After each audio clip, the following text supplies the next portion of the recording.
여러분 회사 가면 사랑합니다, 축복합니다 해요? 왜 안 했어? 오늘 10시, 8시까지 해와. 오늘 왜 늦게 출근했어? 비판당하고 지적당하는 게 우리 일상인데, 여러분 교회에 오면 축복하고 사랑하고 힘을 주고, 어버이 주일과 스승의 날을 맞이해서 성도님들이 저에게 많은 힘을 주셨어요. 힘을 내서 하나님께 영광을 돌리는 귀한 목회 하도록 그렇게 하겠습니다. 이 자리를 빌어서 다시 한번 감사의 말씀을 드립니다. 오늘 말씀 한번 같이 제목을 외쳐볼까요? 너희가 살아나리라. 할렐루야. 오늘은 청년주일입니다. 첫 번째 주에는 어린이 주일, 그래서 가정에 대한 설교를 했고요. 지난주에는 어버이 주일, 그래서 어버이에 대한 설교를 함께 나눴습니다. 가정의 달 세 번째 주는 청년들을 생각해보는 청년주일로 영광을 돌립니다. 뿐만 아니라 오늘은 성령이 강력하게 마가의 다락방에 임했던 성령 강림절이기도 합니다. 청년 세대는 우리나라의 미래를 좌우하는 중요한 일꾼이며 한국교회의 다음 세대를 이끌어나갈 주역이기 때문에 청년에 대한 깊은 관심과 응원이 필요합니다. 여러분들 가정에 있는 젊은 세대들, 또 자녀들, 다음 세대들, 여러분의 관심과 응원을 많이 해주시기를 주의 이름으로 간절히 축원합니다. 더 나아가서는 코로나 시기가 지나고 교회 안에 청년들, 그리고 교회 학교, 다음 세대들이 점점 감소하고 있습니다. 이러한 때에 청년 세대를 이해하고 공감하면서 그들이 건강하게 교회에서 설 수 있도록 성도들의 관심과 응원이 절대적으로 필요한 때가 바로 지금 이 시기라고 말씀드릴 수 있습니다. 여러분, 청년이라고 하면 떠오르는 단어가 뭐가 있을까요? 청년이라고 하면 이런 단어가 떠오를 겁니다. 열정, 젊음, 도전. 일부 예배 때 호산나 성가대가 달라졌어요. 그냥 목소리도 안 나와가지고, 그래도 2부 예배는 11시 반이라도 하지, 1부는 아침에 나와가지고 목도 잘 안 풀린 상태에서 하니까 힘들었어요. 근데 지난번 우리 교육부 회의에서 우리 청년 교사들도 좀 많이 좀 들어왔으면 좋겠다, 그래가지고 청년 교사들이 한 5, 6명 들어왔거든요. 소리가 달라졌어요. 그냥 막 성전을 막 울려요. 막 청년부 그 5명 정도 들어왔을 뿐인데 젊고 생기가 넘치니까 찬양도 달라지는 거예요. 이렇게 청년하면 떠오르는 거, 열정, 또 도전, 가능성. 여러분, 청년 때 도전 안 하면 언제 합니까? 그렇지 않습니까? 그런 희망찬 이미지, 가능성 있는 이미지, 이런 것들이 떠오르는 단어가 청년이라고 말씀드릴 수 있어요. 그런데 요즘 시대에 청년이라고 하는 키워드를 인터넷에 검색을 하면 뭐가 나오느냐? 불안, 우울증, 취업난, 청년 고독사, 고립, 은둔, 아니 도전, 젊음, 가능성 막 이런 게 나와야 되는데 요즘 청년하고 나오면 인터넷에 다 이런 글밖에 안 나오는 거예요. 어둡고 암울한 말로 가득합니다. 뉴스를 봐도 청년들이 취업을 포기하고 은둔하고 고립하고, 그리고 집에 들어가서 아무것도 하지 아니하고 꿈을 잃어버린 이야기들로 넘쳐나고 있다라고 하는 사실이에요. 그럼 목사님, 뭐 청년들만 힘듭니까? 우리 기성세대도 힘들죠. 맞습니다. 기성세대도 참 고생 많이 하셨죠. 정말 전쟁을 치르신 우리 어르신들, 그건 말로 할 수가 없는 거예요. 저는 죽었다 깨어나도 이해할 수 없습니다. 전쟁을 치렀다? 식민지를 겪었다? 이건 경험해보지 못한 우리들은, 젊은 세대들은 절대 이해 못하는 겁니다. 그뿐입니까? 전쟁 뒤에 가난을 겪었어요. 민주화를 겪었어요. 얼마나 많은 고생을 하셨습니까? 그래도요, 우리 어르신 세대들, 또 지금의 50대, 60대, 70대 분들은 이런 생각을 갖고 있었어요. 그래도 열심히 하면 나도 잘 살 수 있어. 열심히 하면 나도 성공할 수 있어. 라고 하는 희망이 있었단 말이에요. 그런데 요즘 청년 세대는 그런 가능성과 희망이 잘 보이지 않습니다. 말 그대로 소망을 잃어버린 세대라고 말할 수가 있는 것입니다. 물론 이런 모습은 청년 세대만 겪는 것은 아닙니다. 불안정한 사회, 경제난 속에서 많은 사람들이 어려움을 겪고 있고, 소망이라고 하는 단어는 그저 한여름밤의 꿈과 같은 단어, 낯선 단어가 되어버렸어요. 오늘 본문에 등장하는 포로로 끌려간 남유다 백성들이 아마 그렇게 오늘날의 청년 세대, 불안과 절망으로 가득한 그러한 세대의 모습과 똑같은 모습이 아니었을까. 오늘 본문을 보면 너무 유명한 말씀이에요. 바로 하나님께서 에스겔 선지자에게 환상을 하나 보여주시는데, 그 환상은 환상 속에서 하나님 골짜기로 에스겔을 걸어가게 하십니다. 그리고 그 골짜기에 들어가 보니까 바닥에 뼈들이 막 널브러져 있는데 그 숫자가 엄청나게 많은 거예요. 그리고 그 뼈들을 보니까 2절 말씀에 말랐더라 그래 있어요. 그래서 여러분, 우리는 이 에스겔서 37장의 이 환상을 가지고 마른 뼈들의 환상이라고 이렇게 이름을 붙입니다. 2절 말씀에 말랐더라 라고 하는 이 말, 히브리어로 보니까 한번 따라 할까요? 에베쇼트. 예, 에베쇼트. 무슨 뭐 러시아어 같기도 하고, 핀란드어 같기도 하고. 이 에베쇼트라고 하는 이 히브리어는 언제 쓰여지는 거냐 하면요, 절망에 빠진 상태, 어떠한 소망도 바랄 수 없는 상태를 표현할 때 쓰는 단어가 에베쇼트라고 하는 단어. 말랐더라. 그러니까 우리가 이렇게 한국말로 하면 말랐더라 라고 하지만, 사실은 여러분, 저 사람은 이제 가망이 없어. 저 사람은 지금 소망이 없어. 저 가정은 소망이 없어. 여러분, 우리가 좀 힘든 가정, 정말 어려움 당한 가정 볼 때 우리가 그런 얘기 하잖아요. 저 가정 지금 소망이 없어. 마른 장작 같아. 이런 표현을 한국말로도 쓰지 않습니까? 오늘 이 환상을 본 에스겔 선지자는 다니엘과 예레미야 선지자와 함께 바벨론 포로기에 활동한 예언자, 선지자예요. 하나님께서는 수많은 선지자들을 세워서 하나님 말씀을 대언하게 하셨는데, 특별히 이 바벨론의 포로기 때 활동한 이 3명의 선지자에게 특징이 있습니다. 어떤 특징이 있느냐?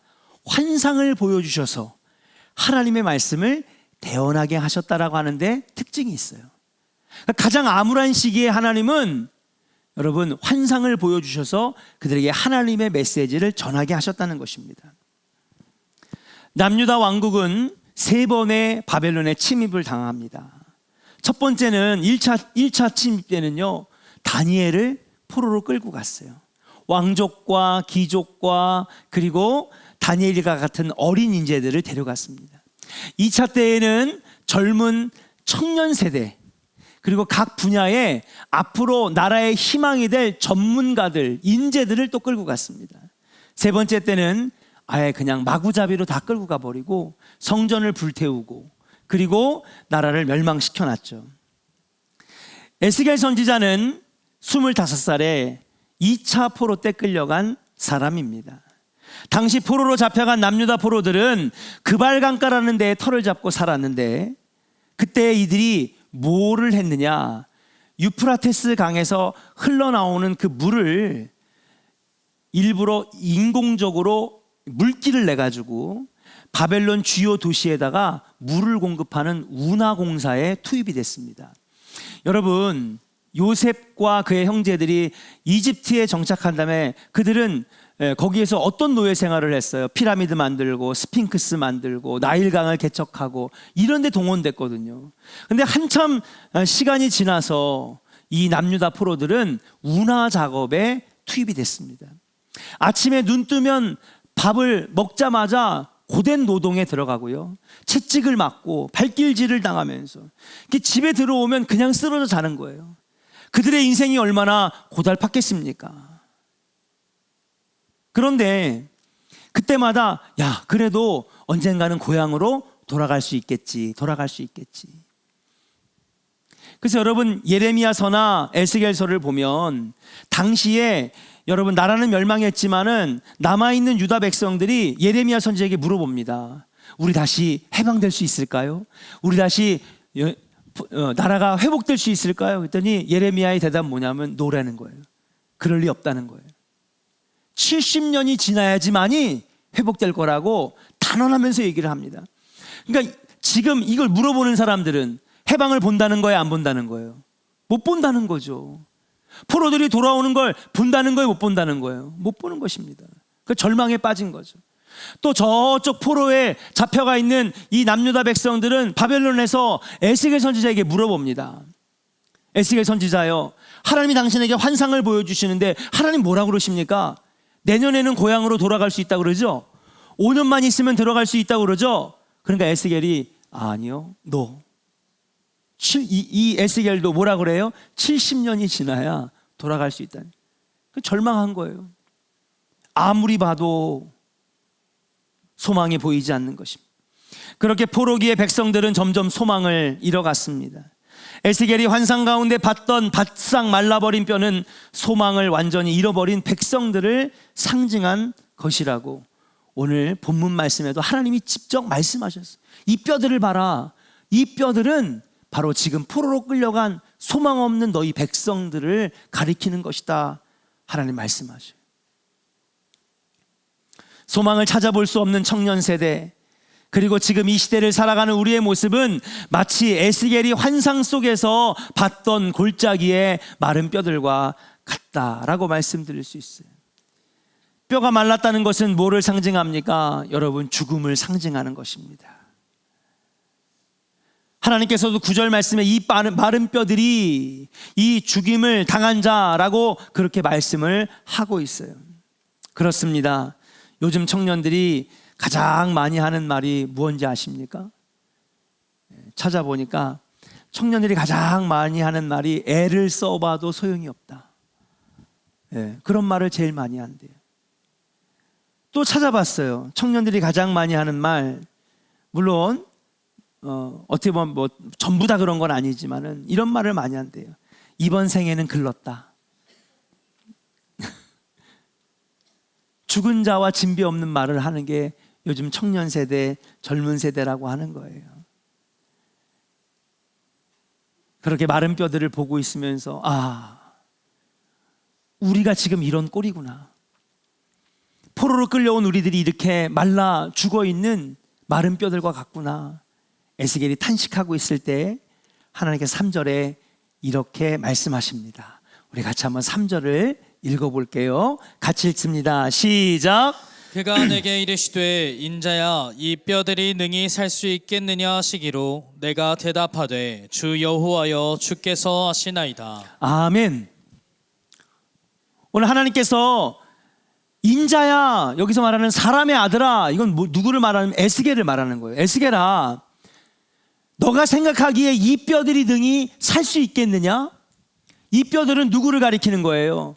이스라엘 백성들, 포로로 끌려온 남유다 백성들, 자기 백성들을 말하는 건데 누가 봐도 말라 있대요. 말랐더라고 하는 것은 뭐예요? 소망이 없는 상태, 죽은 상태, 전혀 살아날 기미가 없는 상태를 말하는데 그렇게 된 이 뼈들이 다시 살 수 있겠느냐라고 물어보시는 거예요.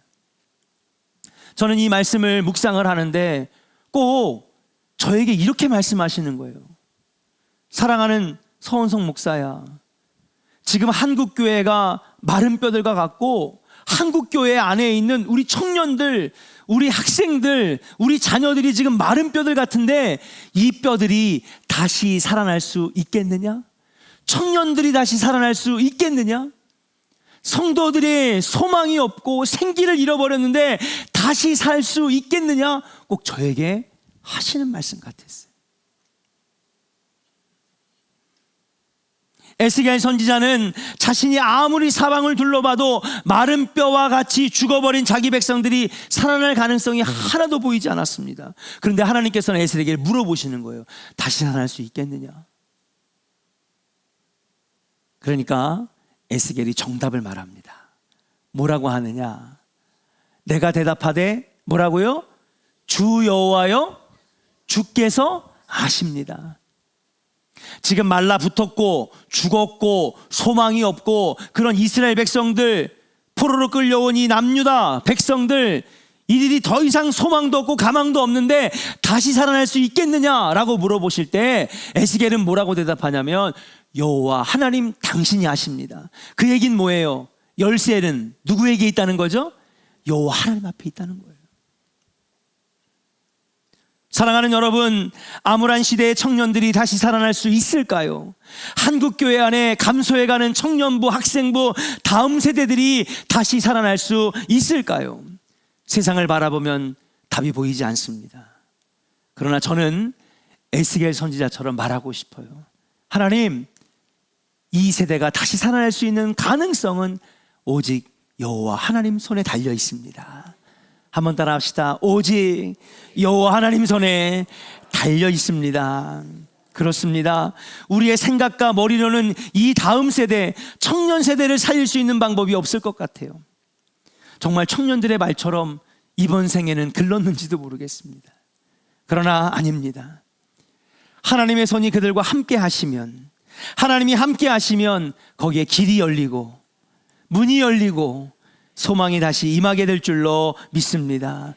오늘 저는 청년 세대, 다음 세대가 일어날 수 있는 은혜를 여러분과 함께 나누면서 여러분, 이들이 다시 살아나고 우리의 가정이 다시 살아나는 그 열쇠 하나님이 쥐고 계신데, 오늘 말씀을 통하여 함께 은혜를 나누면서 여러분 가정 안에 있는 청년들, 그리고 30, 40대 다음 세대들, 그리고 어린 자녀들 다시 살아나는 놀라운 역사 일어나기를 주의 이름으로 간절히 축원합니다. 그럼 어떻게 그들이 다시 살아날 수 있을까? 첫 번째 따라합시다. 말씀이 임할 때에 다시 일어날 수 있습니다. 할렐루야. 5절의 말씀을 같이 한번 읽어볼게요. 5절 말씀 같이 읽겠습니다. 시작. 주 여호와께서 이 뼈들에게 이같이 말씀하시기를 내가 생기를 너희에게 들어가게 하리니 너희가 살아나리라. 아멘.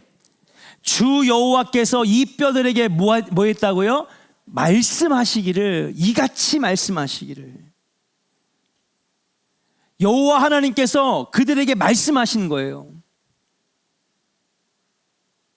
다시 말해서 말라 죽어있는 소망 없는 이 이스라엘 백성들에게 여호와가 다시 말씀하시니까 그들에게 뭐가 들어갔어요? 생기가 드러나고, 따라합시다. 너희가 다시 살아나리라. 할렐루야. 오늘날 소망을 잃어가는 청년들에게 무수히 많은 정책들이 쏟아지고 있습니다. 한번 찾아봤습니다.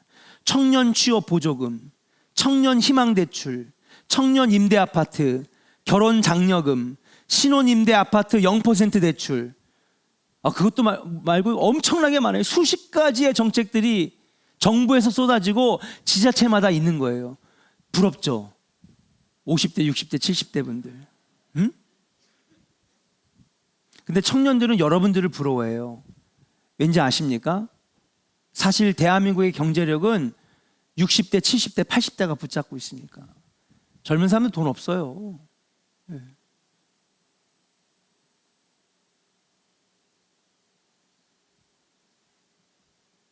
수십 개의 정책들과 제도들을 내놓으면서 그들에게 지금 막 소망을 주려고 하는 거예요.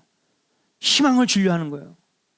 그런데 반응을 보니 청년들, 다음 세대들의 반응이 냉랭합니다. 청년 문제, 신혼 문제, 결혼 문제에 대해 청년들은 절망을 더해갈 뿐이래요.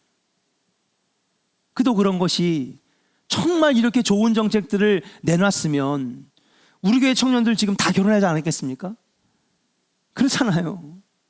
정말 이 정책들이 너무너무 좋으면은 출산율이 올라가야 될 거 아니에요. 근데 지금 학교가 문을 닫아요. 교사들이 사표를 냅니다. 얼마 전에 보니까 대학이 2개도 아니고 3개도 아니고 4개 대학이 합병했어요. 이게 합치지 않으면 살아날 가망성이 없으니까. 어린이집 유치원 원장님들 지금 죽으려고 해요. 원화 모집이 안 돼가지고.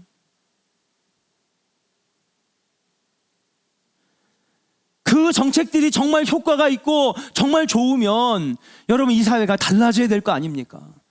그런데 아무리 봐도 그렇게 효과가 있는 것 같진 않아요. 그런데 오늘 하나님께서는 에스겔에게 어떻게 마른 뼈들이 살아나는지를 보여주시는 거예요. 그게 뭐냐? 바로 하나님의 말씀이 그들에게 임할 때에. 7절의 말씀을 한번 같이 한번 읽어볼까요? 같이 읽겠습니다. 7절이에요. 시작. 이에 내가 명령을 따라 태어나니 태어날 때에 소리가 나고 움직이며 이 뼈 저 뼈가 들어맞아 뼈들이 서로 연결되더라. 아멘. 하나님의 말씀을 태어나니까, 그러니까 여러분 태어나는 건 하나님의 말씀이 여러분 떨어진 것입니다. 그랬더니 이 뼈 저 뼈가 움직이며 서로 맞아가 가죽이 덮여지고 힘줄이 생겨지고 생기가 있는 살아나는 큰 문제가 되는 이야기들을 우리가 볼 수 있는 거예요. 이미 죽어있던 생기가 없는 뼈들에게 하나님의 말씀이 임하자 움직이기 시작했고 뼈에 힘줄이 생기고 살이 오르며 가죽이 덮인 것입니다. 사랑하는 여러분, 절망에 빠진 인생, 소망이 없는 인생들에게 여러분, 세상 믿음 없는 사람들은 그거 하나님 말씀 듣는다고 달라져? 말씀이 임한다고 그게 보여져? 눈에 보이는 정책이 중요하지, 눈에 보이는 물질이 중요하지. 그렇지 않습니다. 하나님 말씀이 임하면 변화가 시작되고 끊어졌던 것들이 연결되고 서로 잡아당기는 힘줄이 생기고 생명력이 들어가면서 다시 살아나게 된다는 사실이에요. 왜일까요? 하나님의 말씀은 살았고 운동력이 있어요. 한번 따라 합시다. 하나님 말씀은 살아있고 능력이 있습니다. 아멘입니까? 살아있고 생명력이 있고 능력이 있어서 하나님의 말씀이 임하는 가정마다, 하나님의 말씀이 붙잡힌 사람들마다 무에서 유를 창조해 나가는 거예요. 저는 남산을 좀 자주 가는데, 남산에 가면 뭐 당연히 경치도 좋고, 그쵸? 서울 시내가 보니까 야경도 좋고. 저쪽으로 돌아가다 보면 신라 호텔이 있고요. 그 위로 좀 올라가면 장충체육관이 있어요. 장충체육관. 저 장충체육관이 언제 지어졌냐면 1960년 초에 졌대요. 60년대 초에. 61년인가 62년인가. 아주 자세하게는 모르지만. 그런데 야, 우리나라가 그때 전쟁 이후에 정말 먹고 살기 힘들어서 그냥 풀죽을 먹고 살았다고 그러는데 어떻게 저렇게 좋은 체육관, 지금도 여러분 그 체육관을 사용하잖아요. 제가 1990년대 대학생이었는데 그때 농구대잔치가 엄청 유행했거든요. 그거 한번 보려고 장충체육관을 갔던 기억도 있습니다. 이때 연세대, 고려대, 서장훈, 이상민, 문경은 막 대단했잖아요. 아니 그렇게 가난했을 때에 우리가 어떻게 이렇게 좋은 체육관을 줬나 했는데 누구한테 들었더니 그때에 필리핀하고 외교 수교를 맺었는데 한국을 보니까, 대한민국을 보니까 너무 가난한 거예요. 그 필리핀 사람들이 불쌍하다고 지어준 게 장충체육관이래. 깜짝 놀랐어요. 굴욕적이더라고. 솔직히 말해서 지금 대한민국 위상이 얼마나 올라갔습니까? 필리핀 사람들 눈에 안 보이잖아요. 안 들어오잖아요, 솔직히. 그런데 그때는요, 대한민국이 얼마나 가난한지 찢어지게 가난해가지고, 아유 불쌍하다, 우리가 체육관 하나 지어줘. 그래 필리핀 사람들이 와가지고 여러분 지어준 게 장충체육관. 지금도 여러분 끄떡없답니다. 얼마나 잘 졌는지. 나 그 얘기를 듣고 너무 충격을 받은 거예요. 맞아, 우리가 정말 가난하고 힘들었지. 잿더미 같은 나라, 마른 뼈 같은 나라. 근데 어떻게 됐어요? 지금 세계에서 위상 있는 나라, 경제 수출 10위 안에 들어가는 여러분 튼튼한 나라가 되었습니다. 어떤 사람들은 여러 가지 이유들을 얘기를 하지만은 저는 분명히 믿어요. 아무것도 없던 마른 장작과 같은 이 땅, 마른 뼈들이 여러분 질비했던 이 땅, 여기에 천막을 치고 십자가를, 나무 십자가를 세우고 주일마다 하나님 말씀이 임하고 가정가정마다 하나님 말씀이 선포되어지고 우리 아버님에게 물어보니까 옛날엔 신방 가면은 못 대접했어요. 저는 신방 가면은 미에로 화이바도 주시고 홍삼도 주시고 예? 캔디도 주시고 커피도 주시고 예? 빵도 주시고 식사도 대접하고. 그랬더니 목사님은 우리 때는 신방 가면 이런 이게 펌프질 해가지고 그 있잖아요. 아시잖아요. 그 뭐라 그래? 예? 펌프예요. 그냥 펌프질 해가지고 물을 이렇게 떠오면은 여기다가 백설탕 알아요? 백설탕을 해가지고 손가락으로 새끼손가락으로 이렇게 목사님 드세요. 이게 이땐 최고의 대접이었다는 거예요. 아버지 세대 때는. 감사합니다. 신방 때마다 잘 대접해 주셔서. 그랬다는 거예요. 그런 나라가 어떻게 이렇게 됐을까? 주일마다 천막이지만 그쵸? 오두막 같은 교회에서 매주마다 하나님 말씀이 선포되어지고 목사님들이 참 맨발로 걸어다니면서 가정마다 지금은 스타리아 얼마나 좋은 곳 타고 다녀요. 저 기억나요. 어릴 때 여기 조은동에 개척한 다음에 그냥 부서질 것 같은 자전거 하나 사가지고 뒤에 한상국 사모님 태우고 자전거 페달을 굴리면서 신방 다니던 그 모습. 신방만 갔다 오면은요 여러분 부적을 이만큼 갖고 오는 거야. 뭐하고 왔어 했더니 부적 띄고 왔대. 그래가지고 마을회관 앞에서 일부러 불태워요. 사람들 보라고. 교회 생겼으니까 이제 부적 붙이지 말고 교회 나오세요.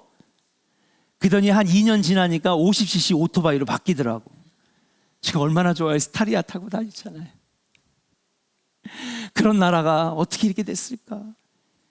여러분 이 대한민국 땅에 하나님 말씀이 임하니까 무에서 유를 창조하게 되고 하나님 말씀이 대언되어지고 매주마다 설교로 여러분 하나님 말씀이 선포되어질 때에 여러분 아무것도 없던 이 땅이 지금의 위대하고 여러분 강대한 나라가 되었는 줄로 믿습니다. 따라합시다. 하나님의 말씀은 살아있고 능력이 있습니다. 아멘입니까? 하나님 말씀은요 눈에 보이진 않지만 선포되어질 때 만물을 솟게 하는 능력이 있는 거예요. 이 말씀이 마른 뼈들에게 선포되어지니까 여러분 마른 뼈들이 일어나 큰 군대가 되는 놀라운 기적이 오늘 본문에 나타나게 됐습니다. 사랑하는 성도 여러분, 소망을 잃어버린 청년 세대, 다음 세대 여러분, 하나님의 말씀을 붙잡으시기를 주의 이름으로 간절히 축원합니다.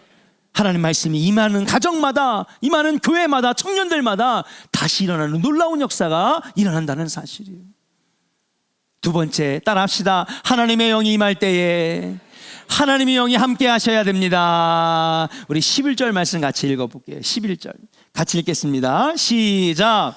또 내게 이르시되 인자야 이 뼈들은 이스라엘 온 족속이라. 그들이 이르기를 우리의 뼈들이 말랐고 우리의 소망이 없어졌으니 우리는 다 멸절되었다 하느니라. 아멘. 자, 오늘 말씀에 보니까 우리의 뼈들이 말랐고 우리의 소망이 없어졌으니 우리는 다 멸절되었다 하느니라. 너희들이 지금 그렇게 얘기하지 않느냐. 여기서 멸절되었다라고 하는 표현을 한국말로 찾아보니까 회복의 가능성이 전혀 없는 상태를 멸절되었다. 그러니까 완전히 그냥 소멸된 거죠. 라디오가 고장났으면 AS센터에다가 맡기면 고쳐주잖아요. 그럼 회복 가능성이 있어요, 없어요? 있어요. 뭐가 망가지면은 고칠 수 있는 이 가능성이 있으면 이 소망이 있는 거잖아요. 근데 멸절되었다라고 이스라엘 백성들이 자기들을 향해 그렇게 얘기를 합니다. 그건 회복의 가능성이 전혀 없고 소망이 없는 상태를 말할 때에 쓰는 단어입니다. 그런데 여기서 쓰여졌던 멸절되었다라고 하는 단어를 히브리어로 보니까 뭐라고 되어 있느냐. 발음이 너무 어려운데 한번 따라 해보세요. 니그자르, 누라누. 이걸 붙여서 읽으니까 발음이 안 돼서 일부러 한 칸 띄웠어요. 니그자르, 누라누. 참 어려워 이게. 어렵네 정말. 그렇죠? 그랬더니 이 단어를 이 히브리어 원문에서 썼는데 이건 어떤 뜻이냐. 여기서 한국말로 쓴 멸절되었다랑은 좀 달라요. 이게 뭐냐. 예배로부터 끊어진 상태, 하나님과의 관계가 단절된 상태일 때에 쓰는 단어가 니그자르 누라누라는 거예요. 그러면 이 이스라엘 백성들이 지금 뭐라고 고백하는 거냐? 우리가 멸절되었다. 그 얘기는 뭐냐 하면 이스라엘 백성들이 포로로 끌려온 것도, 그렇죠? 우리가 왜 망했을까? 우리가 왜 포로로 끌려왔을까? 돌아갈 희망과 소망도 없는 마치 마른 골짜기에 있는 마른 뼈들과 같이 된 이유가 뭘까? 니그자르 누라누라는 거예요. 뭐예요? 예배가 끊어지고 하나님과의 관계가 끊어지니까 우리가 망하게 되었다는 거예요. 이제서야 깨달은 거예요. 에스겔서 1, 2장으로 가면 하나님이 에스겔을 부르십니다. 부르심을 받고 선지자가 됩니다. 그러니까 에스겔이 하나님 앞에 물어봐요. 성경 읽어진 애를 공부하신 분들은 아마 아실 겁니다. 많은 사람들이 와가지고 그 강가에서 부름받은 에스겔 선지자에게 물어봅니다. 에스겔이요, 우리 언제 돌아갈 수 있어요? 고향 땅으로 언제 갈 수 있어요? 우리가 해방될 수 있습니까? 그러니까는 그 많은 얘기를 들은 에스겔이 하나님 앞에 기도합니다. 하나님, 우리 언제 돌아갑니까? 우리 회복될 수 있는 겁니까? 우리 해방될 수 있습니까? 그러니까 하나님께서 에스겔을 환상 가운데 확 부르시는데 많이 들으셨을 거예요. 여호와의 손이 갑자기 에스겔 머리에 확 나타나요.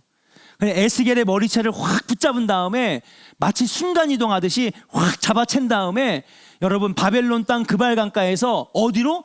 저기 이역만리 저기 남유다 예루살렘 성전에다가 에스겔을 싹 갖다 놔요. 순간적으로. 그러면서 에스겔을 데리고 예루살렘 성전을 막 보여줍니다. 니네가 왜 망했다고? 너희가 왜 마른 뼈들과 같이 됐다고? 야, 네 눈으로 직접 봐. 보니까 예루살렘 성전으로 환상 가운데 막 들어가는데, 그러니까 실시간으로 보여주는 거예요. 지금 현재 상태를. 근데 예루살렘 성전 앞에 딱 가니까 뭐가 있어야 돼? 성전문이 있어야 되는데 성전문 앞에 우상단지가 큰 동상으로 2개가 세워져 있는 거예요. 문이 열립니다. 문 열고 들어가니까는요, 여러분, 이 그 성전 벽마다 뭐가 그렸냐? 오늘날로 말하면 여러분 그 절 가보셨죠? 절 입구 가보면은 누가 서 있어요? 막 무섭게 생긴 그게 뭐야? 4대 천왕인지 뭐 하여튼 막 칼을 들고 눈을 이렇게 부라린 그런 그림이 그려져. 한번 지금 보세요. 여기 이 십자가 있잖아요. 얼마나 예뻐요. 근데 여기 벽에 지하여 장군, 천하 대장군, 4대 천왕, 불상 그려져 있고, 제 예루살렘 성전이 그런 거예요. 밀실을 들어가니까는요, 여인들이 이상한 주술의식을 하면서 귀신을 불러내고 있어요. 여기저기에서 우상 앞에 피해 제사를 드리고 있고요. 성전 뜰로 앞으로 나가니까는요, 뭐 하고 있느냐? 여러분, 대제사장들이 뭐 하고 있느냐? 지성소를 등에 지고 태양을 바라보면서 여러분 태양 앞에 여러분 예배 제사를 드리고 있는 거예요. 여러분, 지성소가 어떤 곳이에요? 하나님이 임재하시는 곳이잖아요. 근데 하나님이 임재하시는 곳은 뭐 했어요? 등지고 태양을 바라봐. 태양은 어디의 신이에요? 이집트의 태양신을 말하는 거예요. 그러니까 하나님을 믿는 거예요? 태양신에게 예배하는 거예요? 야, 에스겔아, 똑바로 봐봐. 네가 네 눈으로 봐봐. 이러고도 너희들이 안 망해? 이러고도 너희들이 포로로 안 끌려가?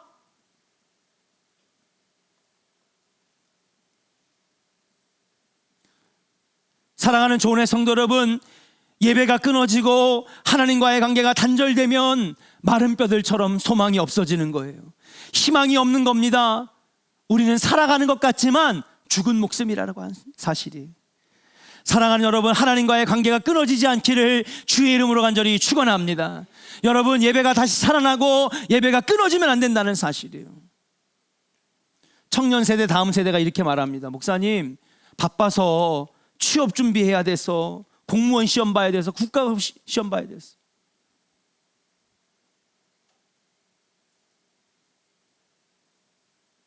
근데 잘 들어보니까 나중에 다 거짓말이더라고.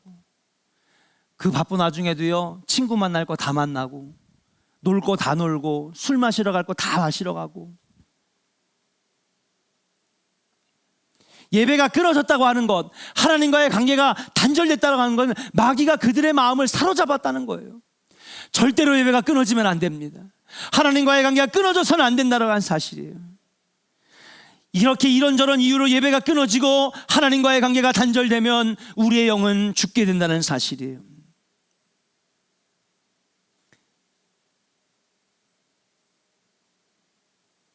그럼 어떻게 되느냐? 따라합시다. 예배가 살아야 합니다. 하나님과의 관계를 다시 이어야 합니다. 아멘입니까? 혹시 예배는 드리지만 하나님과의 영적 관계가 끊어지신 분들이 있다면 빨리 다시 회복하기를 주의 이름으로 간절히 축원합니다. 하나님의 영이 임하니까 오늘 9절 10절에 이렇게 하나님 말씀하세요. 같이 한번 읽어보겠습니다. 9절 10절이에요. 시작. 또 내게 이르시되 인자야 너는 생기를 향하여 대언하라. 생기에게 대언하여 이르기를 주 여호와께서 이같이 말씀하시기를 생기야 사방에서부터 와서 이 죽음을 당한 자에게 붙어서 살아나게 하라 하셨다 하더라. 이에 내가 그 명령대로 대언하였더니 생기가 그들에게 들어가매 그들이 곧 살아나서 일어나 서는데 극히 큰 군대더라. 아멘. 여러분 그렇습니다. 하나님의 말씀이 선포되어지니까, 여러분 하나님 말씀이 선포되어지는 곳이 어디예요? 교회고 성전 아닙니까? 하나님 말씀이 가정마다 임하고 성도들에게 임하니까는 여러분 그 말씀 가운데 생기가 들어가기 시작했어요. 생기가 들어가니까 마른 뼈들이 일어나 이 뼈 저 뼈가 맞아서 큰 군대가 되고 살아나게 되는 역사가 나타났다는 사실이에요. 아담이 처음 창조될 때에도 여호와의 생기, 즉 여호와의 영이 아담 안으로 들어가니까 그가 생명이 되었다라고 하는 사실이에요. 마른 뼈들도 마찬가지입니다. 여호와의 영이 즉 생기가 사방에서 들어갈 때에 큰 군대가 되었다라고 하는 사실이에요. 사랑하는 여러분, 여러분 삶에 하나님 말씀이 날마다 선포되어지고 여호와의 영이 날마다 임하는 역사가 있기를 주의 이름으로 간절히 축원합니다. 다시 하나님과 끊어진 관계를 성령님이 찾아오시면 성령님이 하나님과 끊어진 관계를 다시 이어지게 하신다는 거예요. 한번 따라 합시다. 성령은 도우시는 영, 보혜사. 아멘입니까? 예. 살아가다 보면 하나님과 관계가 끊어진 성도들 많아요. 예. 근데 성령이 오시면 성령이 중재자가 되셔서, 성령은 파라클레이토스, 중보자란 뜻이 있는데 도우시는 영인데 하나님과 우리의 끊어진 관계를 다시 연결시켜 주시는 분이 성령 하나님인 줄로 믿습니다. 그러니까 신앙생활하면서 여러분 우리가 다시 사는 방법이 뭐냐? 하나님 말씀이 임하고 하나님 말씀이 임할 때에 성령이 내 안에 임재하셔서 끊어진 관계가 다시 살아나고 여러분 하나님과의 영적 관계가 맺어지게 될 때에 우리가 다시 살아난다라고 하는 사실이에요. 성령은 우리를 대신해 말할 수 없는 탄식으로 우리를 위해 중보해 주시는 보혜사 하나님이시기 때문인 줄로 믿습니다. 사랑하는 조은의 성도 여러분, 할 수 있다면 날마다 우리는 하나님 말씀과 함께 살아야 돼. 하나님 말씀 듣고, 일부 예배 때 오시는 성도님 중에 올해 성경을 27독 하신 분이 있어요. 1독도 하기 힘들잖아요, 솔직히 1년에. 근데 27독을 했어요. 그럼 그 사람이 지금 70대, 80대냐? 아니에요. 40대. 한참 일하고 바쁜데도 벌써 27독을 했대요. 그게 어떻게 가능한지 저도 잘 모르겠습니다. 원래 거짓말을 안 하는 사람이기 때문에, 신뢰 아니면은 정말 신뢰 없이 살 수 없는 사람이기 때문에 그 말을 굳게 믿어요. 와, 그게 가능한가? 말씀을 가까이 하나님 복을 주시는 거예요. 놀라운 역사를 보여주시더라고요. 사랑하는 여러분, 말씀과 함께 사시고 말씀이 날마다 임하고 말씀을 날마다 들으며 아멘으로 화답하고 말씀에 아멘으로 화답할 때 성령이 우리 삶 속에 임하셔서 마른 뼈들과 같이 회칠한 무덤과 같이 된 우리의 가정에 놀라운 다시 살아나는 역사가 일어나게 될 줄로 믿습니다. 오늘 그런 역사, 하나님 말씀이 임하고 여호와의 영이 임하니까 너희를 내가 무덤에서 꺼내주리라 그랬잖아요. 무덤 속에 갇힌 자처럼 죽은 인생이나 다름없는 너희들을 내가 꺼내주리라 말씀하셨던 거예요. 오늘은 성령 강림 주일이기도 합니다. 청년 세대, 다음 세대만이 아니라 우리 성도들도 가정에 하나님 말씀이 임하고 가슴이 뜨거워져서 성령이 충만하게 역사하고 그래서 마른 뼈들과 같았던 우리들의 삶이 다시 일어나는 놀라운 역사가 일어나기를 주의 이름으로 간절히 축원합니다.